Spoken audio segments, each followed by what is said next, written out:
Visión País, construyendo ciudadanía, es presentado por Unión de Facultades de Medicina del Paraguay, UFAMEP, Federación de Instituciones de Educación Superior del Paraguay, FIESP, auspiciado por Escuela de Gobierno y Políticas Públicas Norberto Bobbio, Materazzi, reinventamos el descanso, Silvestri Muebles, nuestra calidad, una tradición. Buenas noches, bienvenidos a Visión País. Hoy queremos analizar con ustedes la relación entre la religión católica y la política en Paraguay. De larga data, por supuesto, esta relación cuando focalizamos nuestra mirada en nuestro territorio. La relación precisamente entre la religión y la política, y cuando hablamos de la religión, por supuesto, estamos circunscribiéndonos en el contexto de la Iglesia Católica. Esto decía de larga data refiriéndome a la época incluso de la conquista, la colonización y toda la conformación del Estado-Nación de Paraguay. Sin lugar a dudas hay una vinculación muy estrecha. Estuve accediendo a una tesis que se defendió en la Universidad Federal de Integración Latinoamericana, UNILA, Brasil, donde en el contenido de la tesis analizó las corrientes y tendencias ideológicas de la Iglesia Católica en el ámbito político en Paraguay. Identifica básicamente tres. La primera de ellas tiene que ver con la teología de la liberación. Dice, según esta tesis, que esta corriente ideológica está liderada por los jesuitas y sobre todo cita el contexto histórico de la conformación de las ligas agrarias campesinas que estamos básicamente haciendo referencia a la década de los 60 del siglo pasado y que definitivamente desapareció como integración en 1976. Luego habla de una segunda y utiliza el término actores conservadores y cita a la Conferencia Episcopal Paraguaya y pone como argumento que actores conservadores en tanto que el pronunciamiento y la posición de la Conferencia Episcopal Paraguaya respecto a algunas transformaciones radicales que exige la democracia actual, los posicionamientos son de carácter conservador. Cita como ejemplo la tesis lo que tiene que ver con la política integral de la sexualidad, por ejemplo, valga el énfasis. Y la tercera habla de un punto intermedio y aparece la figura de Conferpar, la Confederación de Religiosos del Paraguay, que es una, digamos, confederación que nuclea a las congregaciones religiosas del país, algunas propiamente, digamos, creadas en Paraguay, otras que son extranjeras, pero que cumplen su misión pastoral en nuestro país. Y dice que están en el punto intermedio porque trabajan con los obispos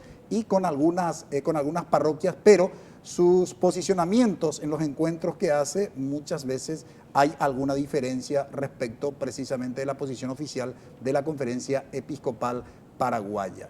Esto como para contextualizar, digamos. Y a esto quisiera agregar, bueno, lo que fue durante la dictadura y en este periodo democrático, la relación que se pudiera establecer entre la Iglesia Católica y la política en nuestro país. Ahora tenemos un cardenal. ¿Esto va a agregar algo a este escenario que ya, digamos, caracteriza al ámbito político en nuestro país? Nos acompañan hoy en nuestro programa el doctor Esteban Kriskovic, ex embajador ante la Santa Sede. Muy buenas noches, Esteban, y gracias por haber aceptado la invitación. Buenas noches, doctor. Un cordial saludo para usted y toda la audiencia. También nos acompaña el doctor Pedro Mayor Martínez, ex juez de apelación penal. Muy buenas noches, doctor Martínez, y gracias por aceptar la invitación. Buenas noches, Francisco. Saludo a tu audiencia y a disposición como siempre. También nos acompaña el magíster Camilo Soares, sociólogo, reconocido periodista. Muy buenas noches, Camilo, y gracias por haber aceptado la invitación. ¿Qué tal, Francisco? Doctor Pedro, doctor Esteban, gracias por la invitación. Brevísima pausa. A la vuelta, el análisis. ¿Qué tipo de relación podemos establecer entre la Iglesia Católica y la política en Paraguay?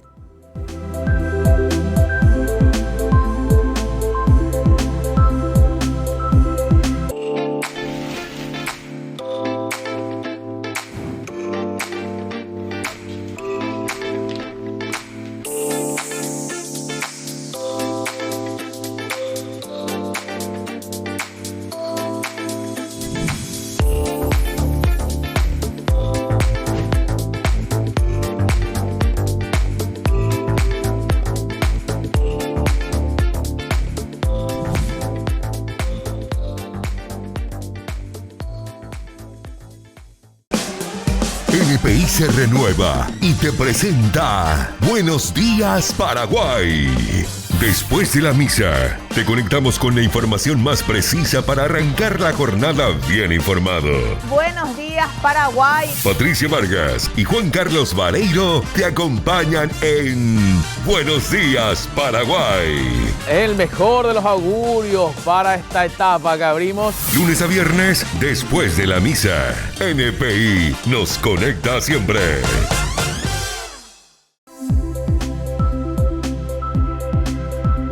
La religión católica, sin lugar a dudas, en Paraguay cumple un rol protagónico en el ámbito político.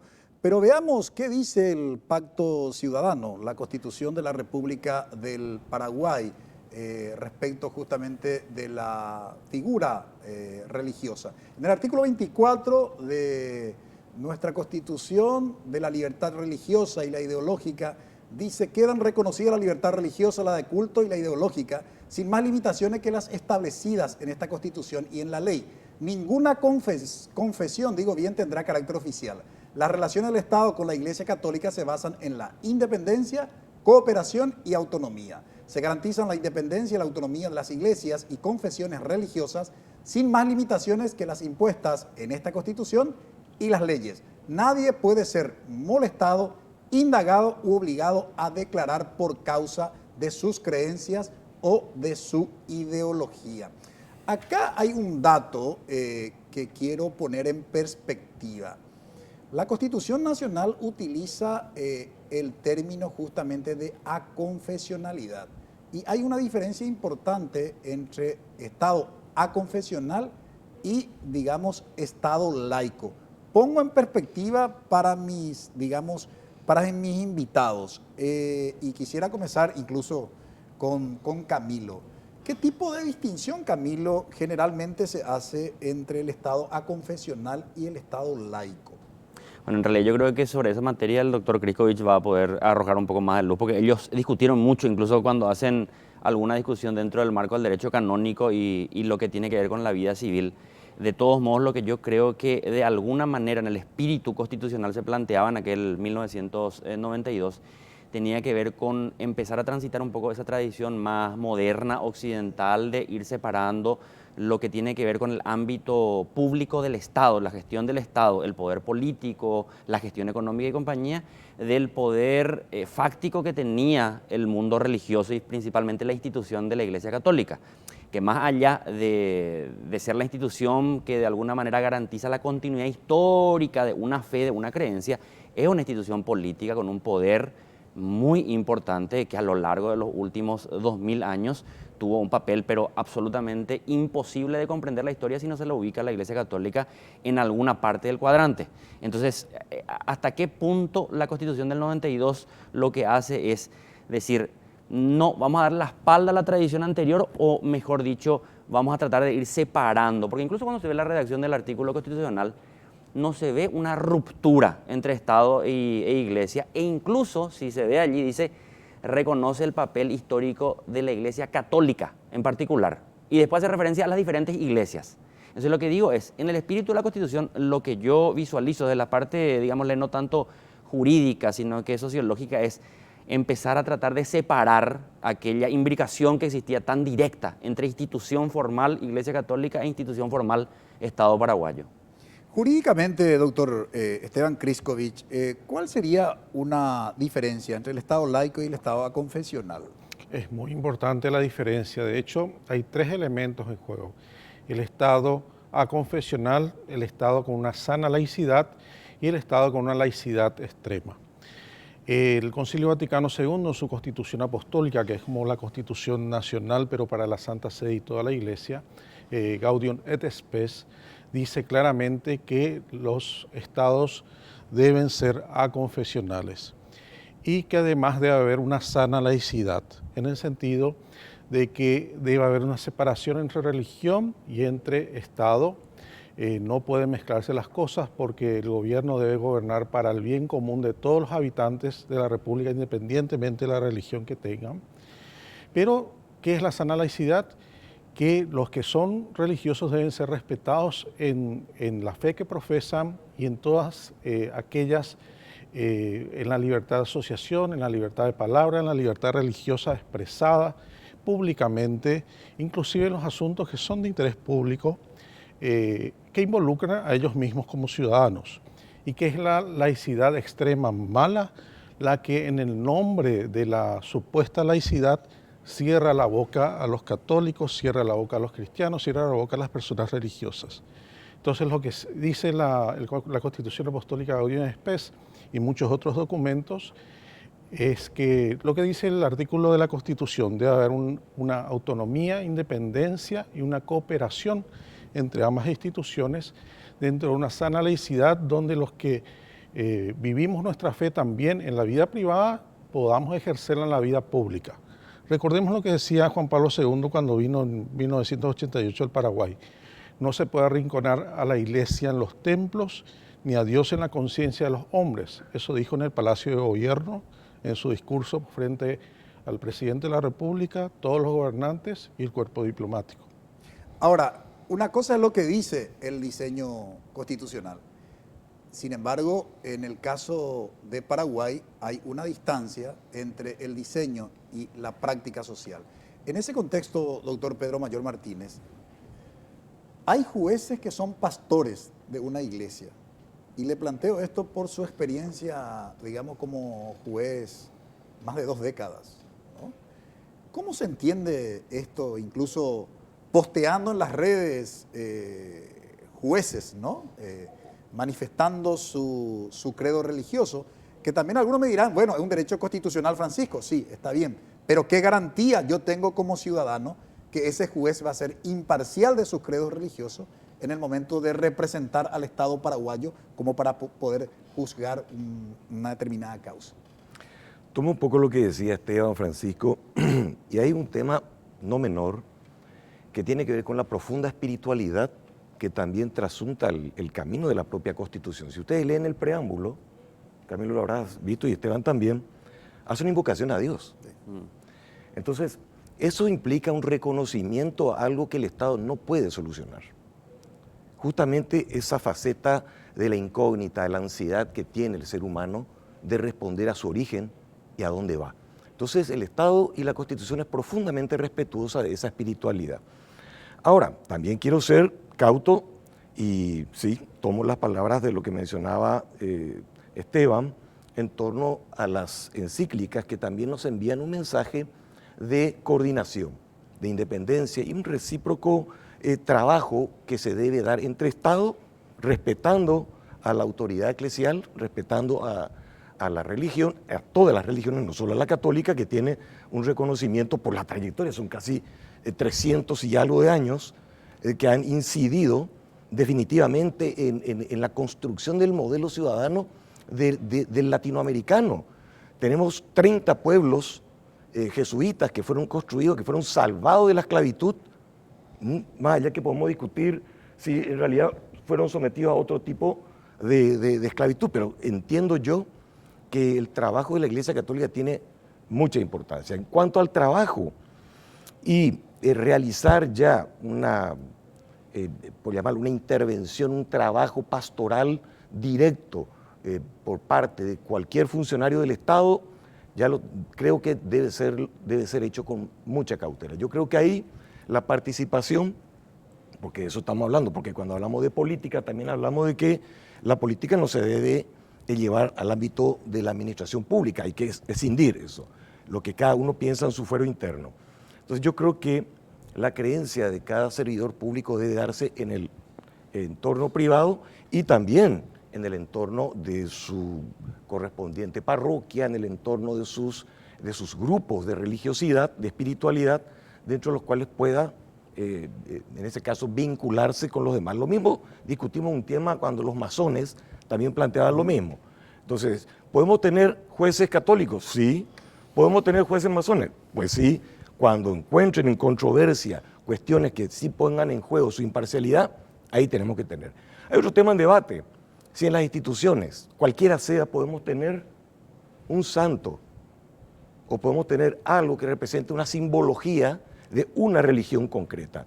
Creo que eso no se debería hacer. Ahora, salvo que me digan que vamos a determinar un espacio de espiritualidad donde todas las religiones, en cumplimiento del 24 de la Constitución, puedan, sobre todo en instituciones totales como la penitenciaría, IPS, sanatorios, hospitales y hasta el propio Poder Judicial, del cual puede surgir una amenaza en contra de cualquier ciudadano que busca quizás conectarse con algo más que el Estado formal, el Estado arbitrario para sus intereses, etcétera, que busca entonces en la fe, en conectarse con algo superior al Estado, a ese ser que no es evidente ahí, sino que representa su fe.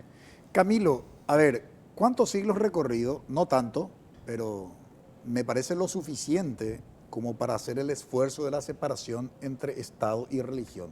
Simplemente por citar una etapa histórica, la Ilustración, ¿verdad? Donde hubo un esfuerzo, donde de alguna manera hay, me parece a mí, suficientes argumentos que justifican esta necesaria separación entre los asuntos del Estado y la religión. Y agrego un dato más. Cuando a mí me hablan de familia, yo quiero saber si hablan del concepto de familia desde una perspectiva de credo religioso. Cuando me hablan de valores, también quiero saber, o realmente me están hablando del concepto de familia de valores desde una perspectiva mucho más inclusiva, en términos, digo, ciudadanos. ¿Cuáles son los riesgos en concreto que implica la no separación entre Estado y religión? Mira, Francisco, estás colocando muchas discusiones sobre la mesa, no una sola discusión. Pero quisiera retroceder un pasito nada más ¿Cómo no? con relación a la exposición que estaban haciendo tanto Esteban como Pedro con relación a esta discusión de diferenciación del tipo de relación entre el Estado y la Iglesia y compañía. Hay algo que yo siempre suelo decir, que es, y entiendo que ellos dos están formados dentro de la lógica jurídica, pero tienen un conocimiento bastante más vasto y amplio que la lógica jurídica nada más, pero hay un problema con la lógica jurídica. La lógica jurídica te induce a una ficción de explicar de manera inversa la realidad. Se quiere explicar la realidad social a partir de las normas jurídicas, cuando que en realidad las normas jurídicas se tienen que explicar a partir de la realidad social. Las normas jurídicas no paralizan la vida, ni la historia, ni la dinámica del movimiento. Son pequeñas síntesis precarias en la historia nada más. Las leyes y las normas van cambiando de acuerdo a cómo cambia la sociedad. No es a la inversa. Entonces, no, la ley, la Constitución, está bien, pero vamos a reconocer un poco que las leyes, las constituciones, contienen a la sociedad en un determinado momento nomás. Pero las sociedades cambian y cambian las leyes. Con lo cual te digo, nosotros estamos viendo en la Constitución paraguaya la expresión de una síntesis histórica, de una contradicción imposible de resolver en la redacción de un texto. Es tonto pensar que vas a resolver las contradicciones de la historia con un texto. ¿A qué voy? Voy a tomar un poco rápidamente lo que estabas planteando. Si uno va al campo de la historia, la Revolución Francesa enfrenta no solamente a la nobleza, sino que era la nobleza y también a la iglesia. Se cortaba cabeza tanto de nobles como de clérigos. Pero después de triunfar la Revolución Francesa, cuando se establecen como nuevo poder, cuando una nueva clase se establece como poder, que ya no eran los nobles, sino que era la burguesía en ese momento, recurren nuevamente a la iglesia como poder legitimador del poder terrenal. Y la iglesia vuelve a reconfigurarse como un poder político a partir de la emergencia de una nueva clase como actor dominante. Eso es la historia, no es una cuestión de voluntad o de capricho. Lo mismo, vamos a salir del campo de la historia liberal y vamos un poco al otro campo, la historia de la Europa del Este, que también tiene una profundísima relación con el mundo religioso, con la tradición bizantina, con los ortodoxos y compañía. Bueno, triunfa la Revolución Rusa en el 17 y claro, le tenían como enemigo a la Iglesia Ortodoxa. La Iglesia Ortodoxa es barrida del mapa. Pero después de un tiempo, se dan cuenta en la Rusia soviética que necesitaban algún elemento cohesionador de todos esos pueblos tan variopintos. Y el Partido Comunista de la Unión Soviética ejerce ese papel unificador, es el que le daba identidad a ese pueblo más allá del ruso. Bueno, termina la experiencia de la Unión Soviética.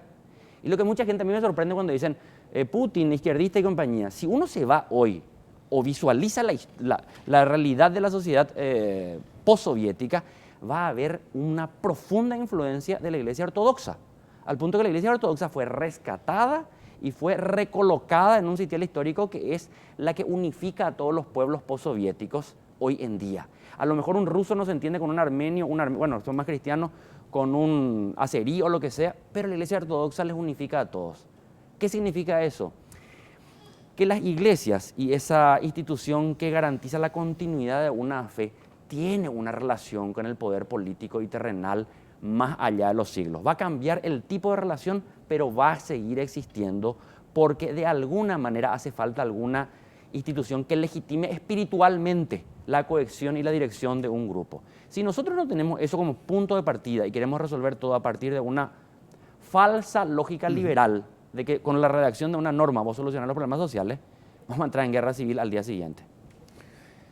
Si es tan importante la religión como un fenómeno de cohesión social, ¿cuáles son los riesgos para el sistema democrático cuando los que representan a esa religión pasan ciertos límites que precisamente ponen en riesgo el sistema democrático? De eso nos ocupamos a la vuelta de la pausa.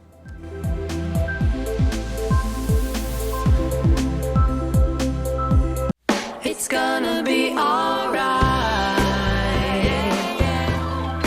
How can you tell? Yeah, yeah, I feel it in my heart.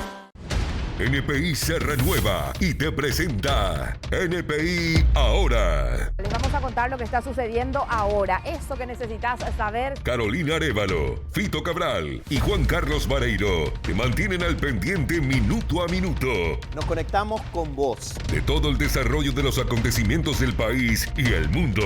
Con NPI ahora estar permanentemente en contacto con lo que va ocurriendo. NPI Ahora. Lunes a viernes a las 9. NPI nos conecta siempre.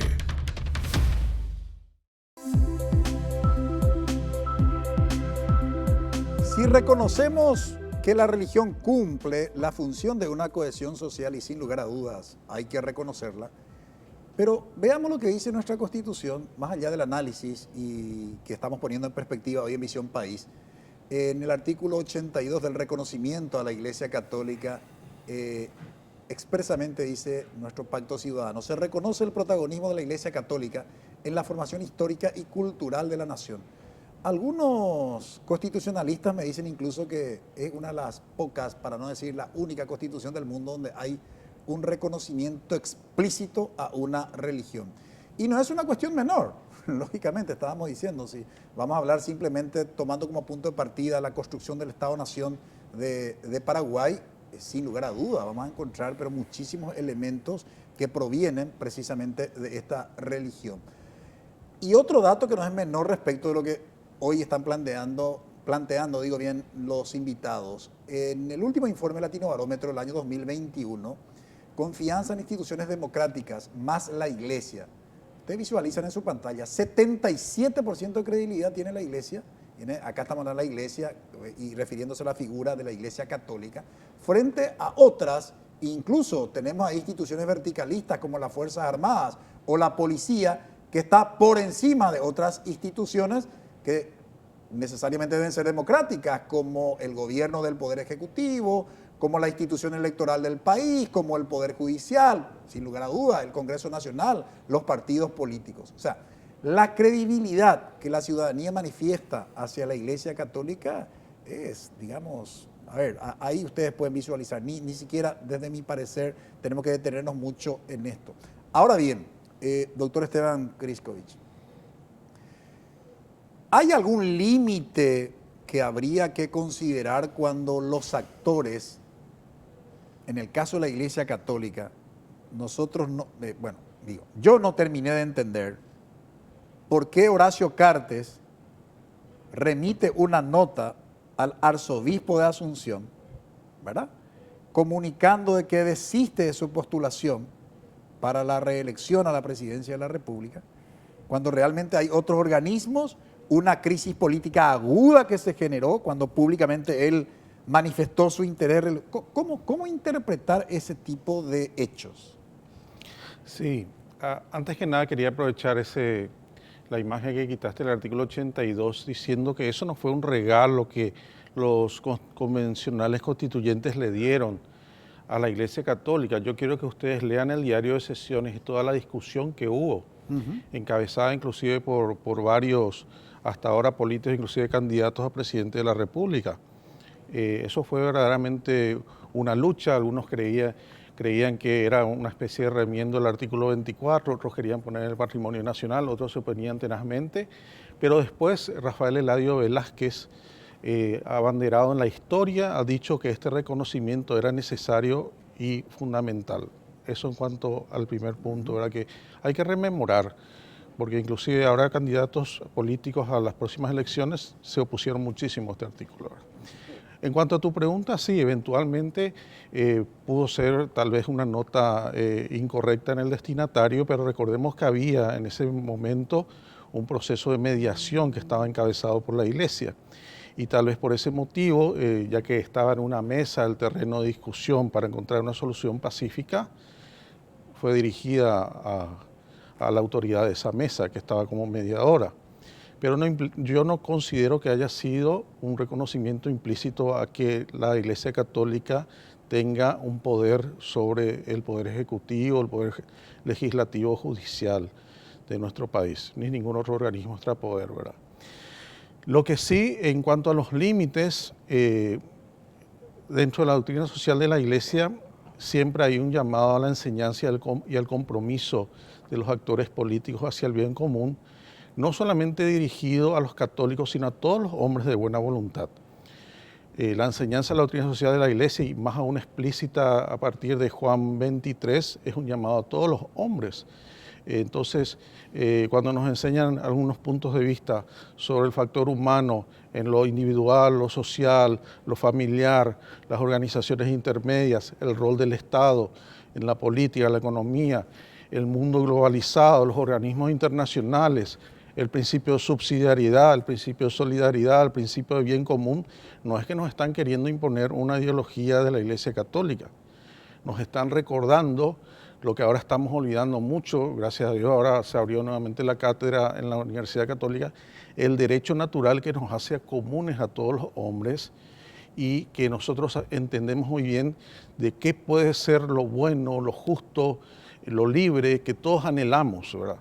Porque muchas veces, resaltando mucho los criterios individualistas, nos olvidamos de buscar elementos comunes y cada uno trata de defender únicamente su verdad y no construimos nada, ¿verdad?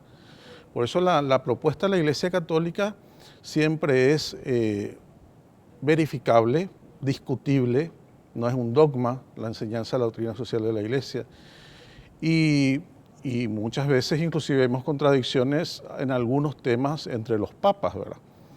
Entonces, el compromiso de los católicos en lo político sí debe estar unido a una coherencia. Eso sí yo creo que hay un compromiso. ¿De qué sirve que una persona sea con cierto comportamiento específico en su parroquia, en su grupo religioso y después en el Parlamento hace lo que quiere, en el Poder Ejecutivo hace lo que quiere? Es una pura fachada, no sirve para nada.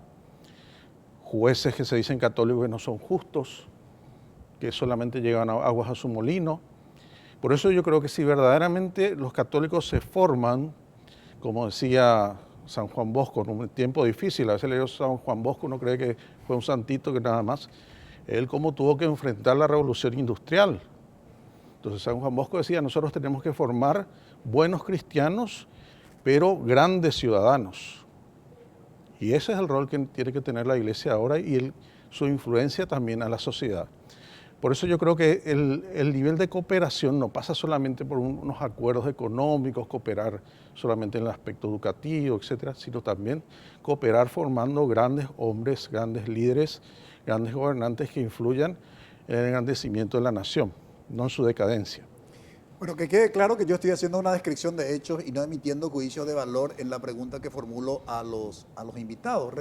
Lo que no recuerdo exactamente es la época, pero no sé si fue durante el gobierno de González Maqui o ya durante el gobierno de Juan Carlos Guasmosi, cuando se comenzó a cuestionar que egresados de colegios religiosos católicos ocupaban cargos de trascendencia en el Poder Ejecutivo y estaban seriamente sospechados por hechos de corrupción.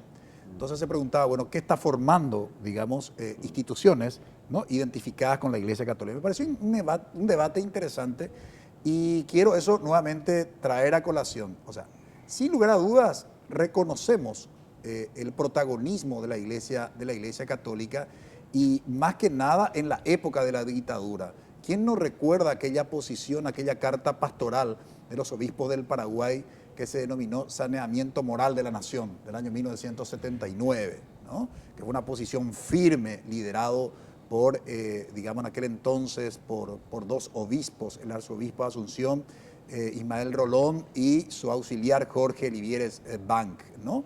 Y todo lo que fue la década del 80 hasta caída, hasta caída la dictadura. Pero por otro lado, hay ciertas cuestiones que no terminamos de comprender, y esto le formulo la pregunta al doctor Pedro Mayor Martínez. Precisamente hoy, cardenal, el monseñor Adalberto Martínez, en el 2006, decía que, como vocero de la Conferencia Episcopal Paraguaya, decía respecto de la manifestación de interés de Fernando Lugo de postularse como candidato a la presidencia de la República, señalaba que la Conferencia Episcopal Paraguaya no es, el órgano que tiene que ni aprobar ni rechazar la candidatura de un obispo a la presidencia de la República, que el órgano competente es la Santa Sede. Pero por otro lado, cuando se da la crisis política en el 2012, la Conferencia Episcopal institucionalmente pide la renuncia de Fernando Lugo, ¿verdad? Entonces, ¿cómo entender en una determinada situación una posición institucional y cómo entender otra? Porque, a ver, pedir la renuncia cuando no estábamos ante un escenario, si bien lo de Curuguatú murieron ciudadanos paraguayos, ¿verdad? No estábamos ante un mismo escenario que la del 99, por ejemplo, ¿verdad? De la masacre en la plaza frente al Congreso. ¿Cómo podemos entender eso? Yo creo que se explica, Francisco, un poco la misma temática que Camilo había desarrollado y Esteban. La Iglesia paraguaya no permanece incólume a las realidades que se van sucediendo en el tiempo histórico, ¿verdad? Entonces, la Iglesia pasa de fenómenos ultraconservadores, de conservadores, ultraconservadores a más progresistas, y eso también impulsa en un momento determinado hasta el propio relacionamiento de la Iglesia Católica Paraguaya con el Vaticano. O sea, hay veces que parece ser que la propia Iglesia Católica quiere tener una línea de incidencia particular, o a veces no quiere tomar las responsabilidades que podrían implicar empezar a introducirse en un tema político del Estado. Entonces, como que a veces dicen, no, este tema que lo resuelva el Vaticano. Cuando recibe quizás por una línea protocolar, directa o indirecta, resuelvan ustedes, entonces como que la Iglesia retoma. O sea, estas decisiones de la Iglesia que pueden a veces sonar a pendulares, o sea, un día vamos a este lado, otro, es perfectamente normal acá. Y eso ahora se da justamente con la designación de cardenal, nuevamente, de línea progresista. Su primera misa va a ser en el Bañado, marca una línea, y eso va a enviar un mensaje, seguramente a la clase conservadora de la Iglesia paraguaya. Ahora el Vaticano le nombra cardenal a un progresista.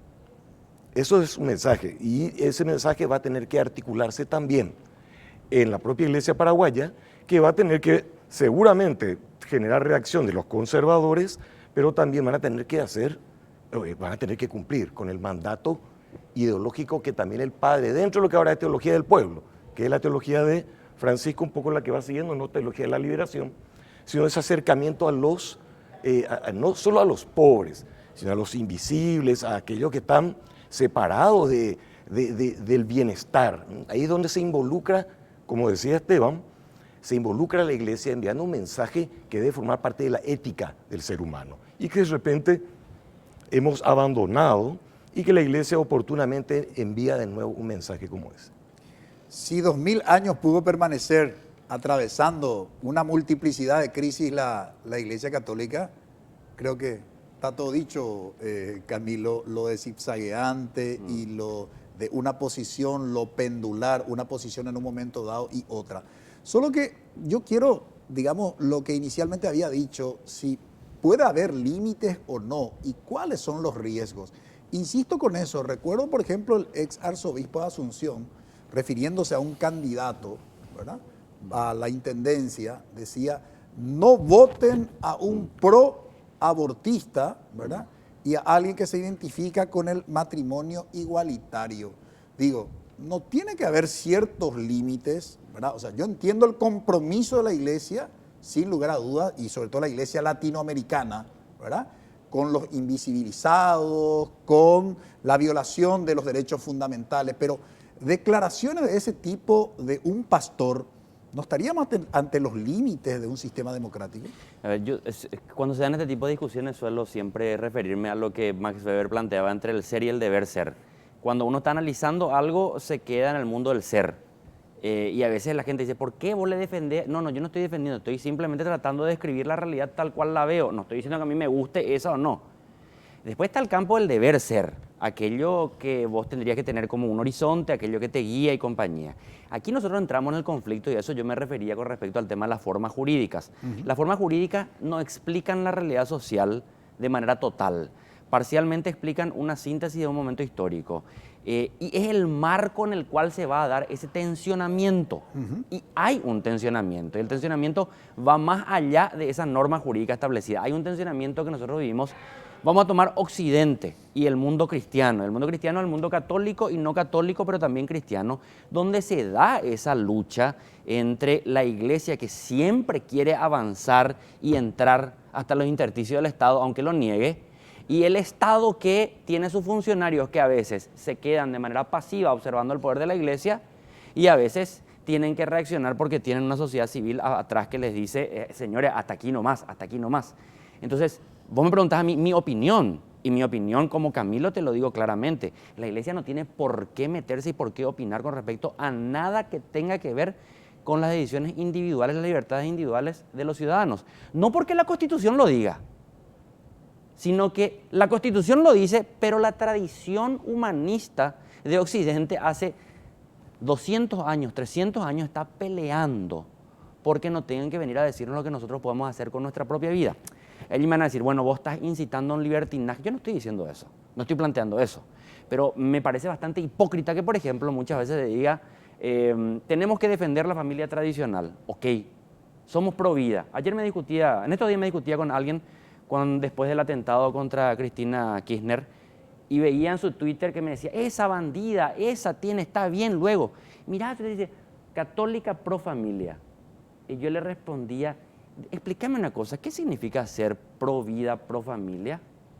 O sea, Cristina Kirchner puede morir, pero vos defendés ¿qué significa pro vida?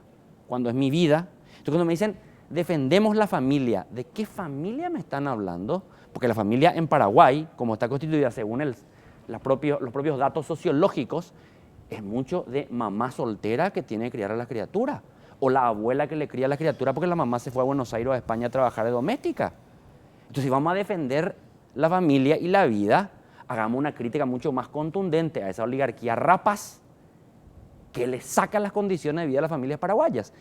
Pero allí pues hay también posiciones políticas, porque la iglesia como una institución que construye hegemonía espiritualmente tiene que controlar la conciencia humana. No le puede controlar físicamente, pero con la conciencia puede incidir en el control físico y el control físico control político.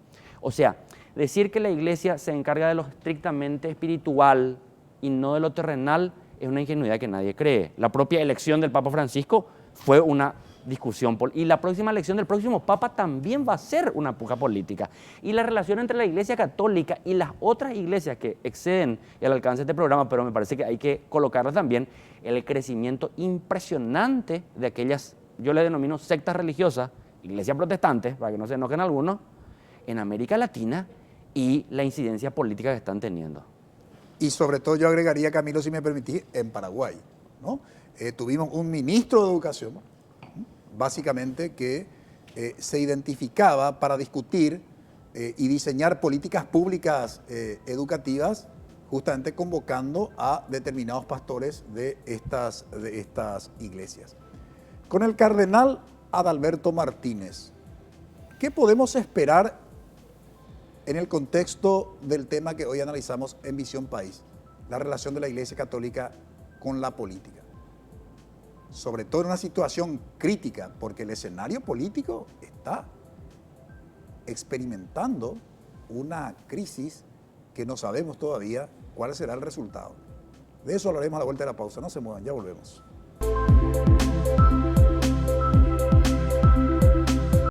It's gonna be alright. How can you tell? Yeah, yeah, I feel it in my heart. Teledía de 13 a 14. Nos centramos en informaciones que resulten útiles para el desarrollo de tus actividades. Según el informe forense preliminar, la legisladora murió ahogada y todo indicaría que se trató de un accidente. Conéctate con Carolina Arévalo y Roberto Coronel en Teledía de 13 a 14. Mi perro Luca me salvó la vida, es lo que dijo este hombre que pasó por una situación dramática. Teledía de 13 a 14. De lunes a viernes a las 13 horas. NPI nos conecta siempre.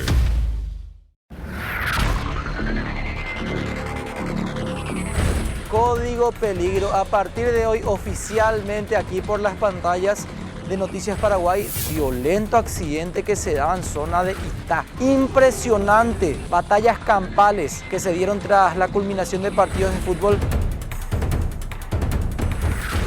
Te vamos a contar todos los detalles que no sabías de los temas más impactantes en el ámbito policial. Código Peligro. Lunes 21 horas. NPI nos conecta siempre.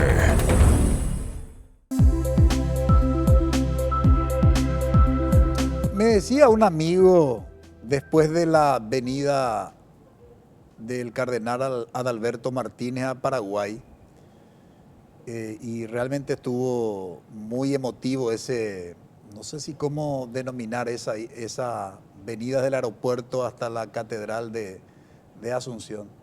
Reitero, me decía un amigo, yo estuve en el catolicismo cuando hay coyiguita maliciase de huila católico, ¿verdad? O sea, está generando así como una expectativa, una esperanza. Y creo que no, es una cuestión menor, no tiene que ver solamente con cuestiones de carácter emocional o puramente religioso, porque precisamente estamos hablando de uno de los obispos progresistas dentro, digamos, de nuestro clero de los obispos, ¿no? Y además porque su primera misa como cardenal oficiará en uno de los barrios más pobres de Asunción, ¿no? Entonces, se puede hablar de una esperanza, digamos, ¿cuál es el término técnico, doctor Esteban Kriskovich, cuando uno se refiere al cardenal? ¿Nombramiento, designación? Creación. Creación. Sí. Esta creación del primer cardenal paraguayo, ¿podemos hablar de una esperanza ciudadana, digamos, hacia la figura del obispo Adalberto Martínez? Sí, por supuesto. ¿Por qué? Y antes voy a explicar, se llama creación porque no es que haya un cargo vacante en el cual se le designa o se le nombra a alguien, sino se crea de la nada. Por eso el término que inclusive reconoce la Real Academia es creación del cardenal. Ah, ya.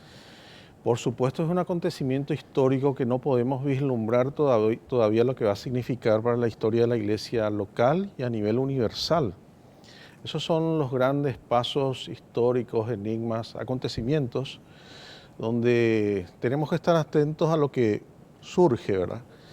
¿Quién sabe a qué estará llamado? ¿A qué estará llamado primero a colaborar con el Papa Francisco dentro del Colegio Cardenalicio? El próximo cónclave, ¿a qué estará llamado? ¿Quién sabe aquí, como arzobispo de la iglesia, a qué está llamado dentro de la iglesia local? ¿A qué desafíos?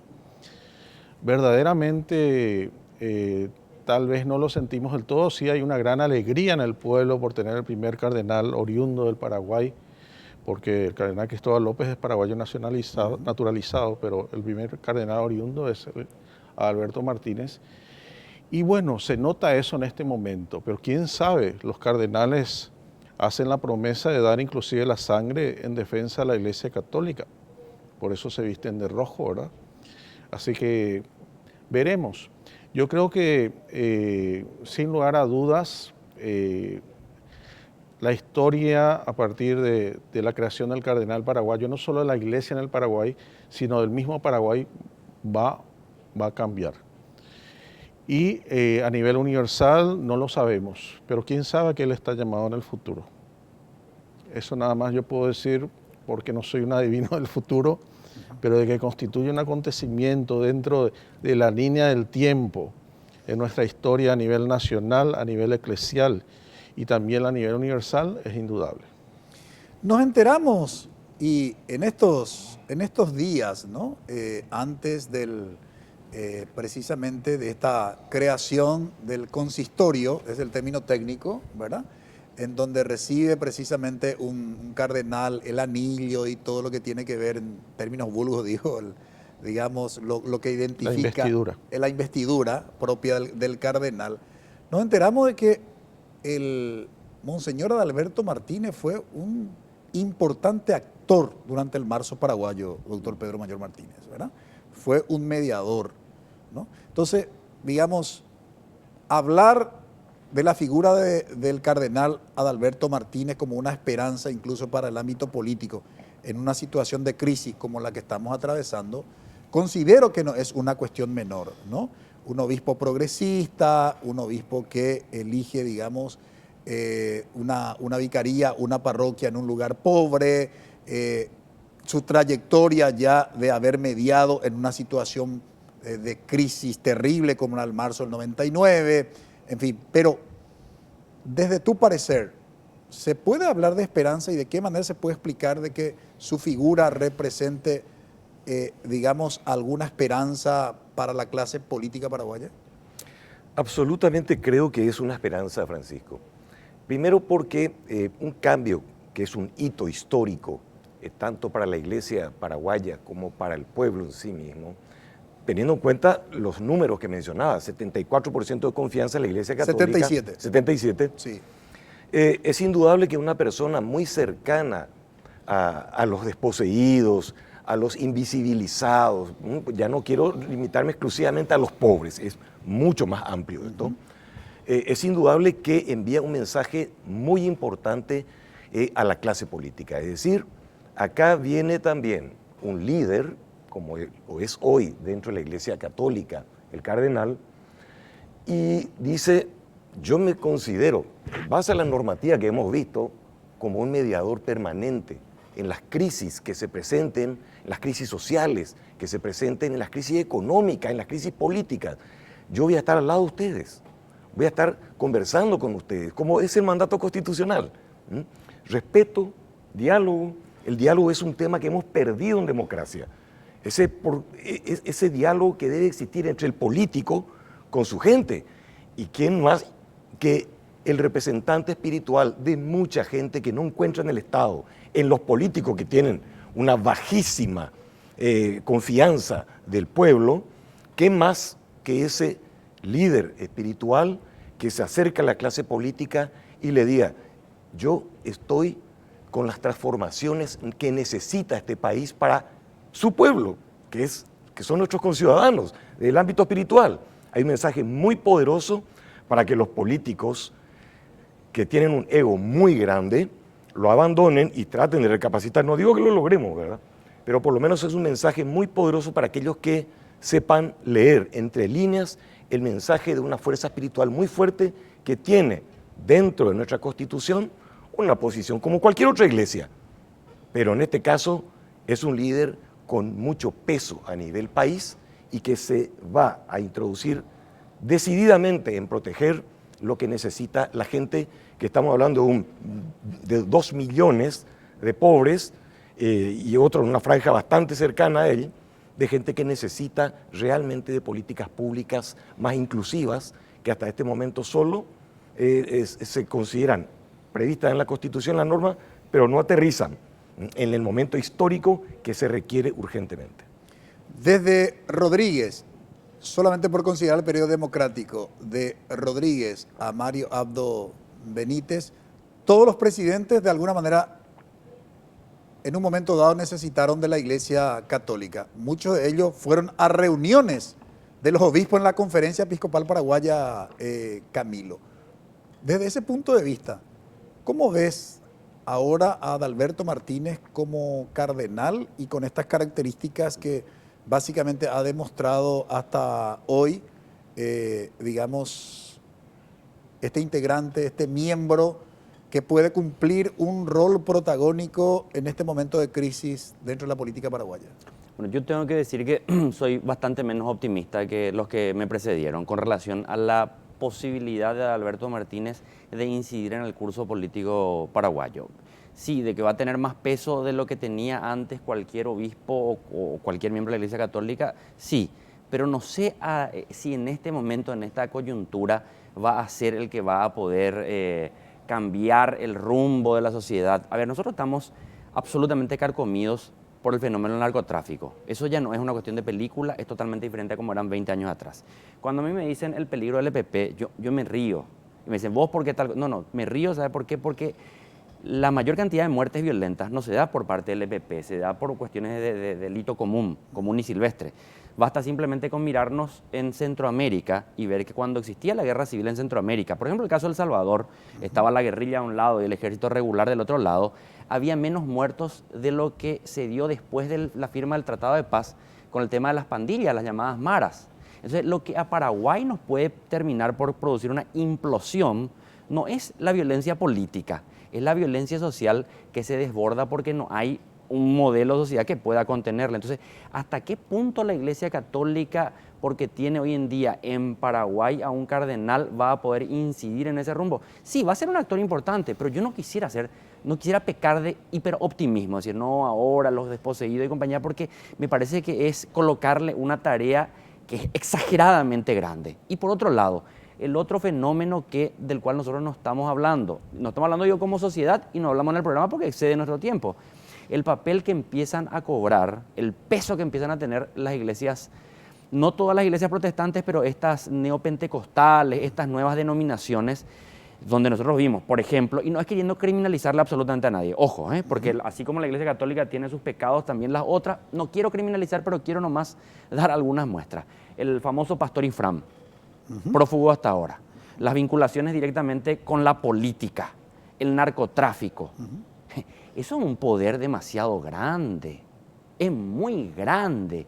Y si hace 20 años atrás Alberto Martínez intervenía en la crisis del marzo paraguayo y la crisis estaba dentro del mundo de la política y los negocios, hoy la crisis va mucho más allá de la política y los negocios. Entonces, lo que a mí me preocupa en realidad es qué papel va a jugar la Iglesia Católica con respecto a esta crisis general y no solamente con respecto al mundo político. Y finalmente, me parece, creo, y sin ser un especialista en el mundo del Vaticano, pero observando desde la distancia, que la designación o la creación, como bien nos apuntaba el doctor Kriskovich, del cardenal en Paraguay, tiene un cálculo, sí, local, pero fundamentalmente tiene un cálculo pensando en quién va a ser el siguiente papa.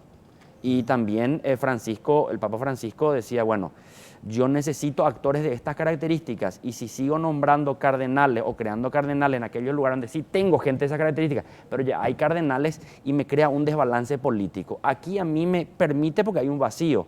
O sea, ese cálculo político, no colocarlo entre la ecuación, también me parece que nos explicaría por qué Paraguay tiene por primera vez su cardenal. Se me fue el tiempo. Muchísimas gracias, doctor Esteban Kriskovich, por colaborar con nosotros. Un gusto. Muy amable. Muchas gracias, doctor Pedro Mayo Martínez. Gracias, Francisco. Disponible como siempre. Muchas gracias. Gracias, Francisco. Muy amable. Brevísima pausa. A la vuelta presentamos nuestra conclusión.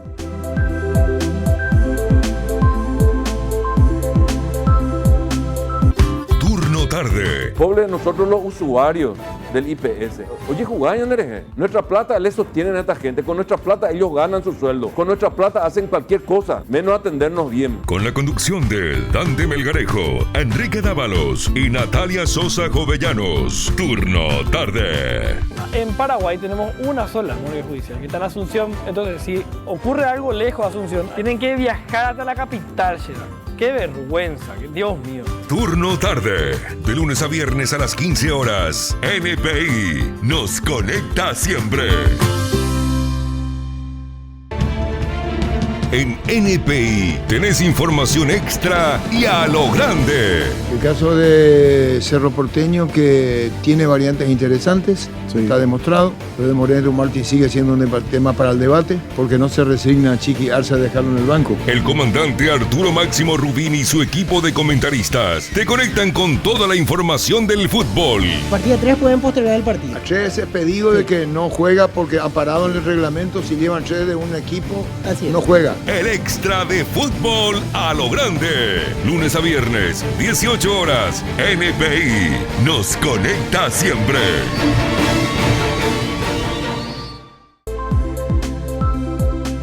La relación entre la religión católica y la política en el Paraguay es de larga data, sin lugar a dudas. Solamente considerando este periodo democrático ha tenido un protagonismo los actores de la Iglesia Católica en momentos cruciales, justamente como el caso del marzo paraguayo del 99, el marzo del 2017 también, sin lugar a dudas, la Iglesia tuvo un protagonismo. Y por supuesto hay otros hechos trascendentes donde precisamente la mediación de la Iglesia Católica ha contribuido de manera significativa para solucionar esas crisis que se dieron en el escenario político.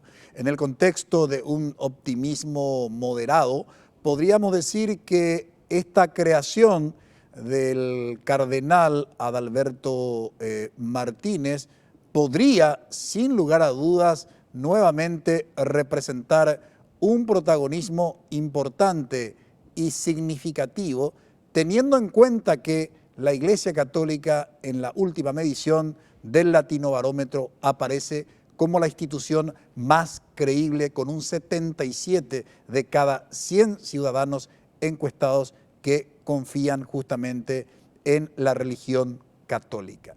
Y sobre todo porque estamos hablando de un cardenal que se identifica con los invisibilizados, que toma posiciones frente a, violación expresa de derechos fundamentales de los ciudadanos, y sobre todo porque también tiene posiciones firmes respecto de lo que debe hacer el Estado.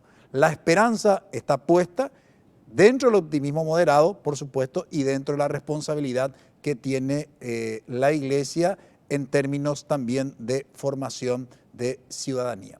Agradecemos su preferencia, que todos tengan un buen inicio de semana. Buenas noches. Visión País, construyendo ciudadanía, fue presentado por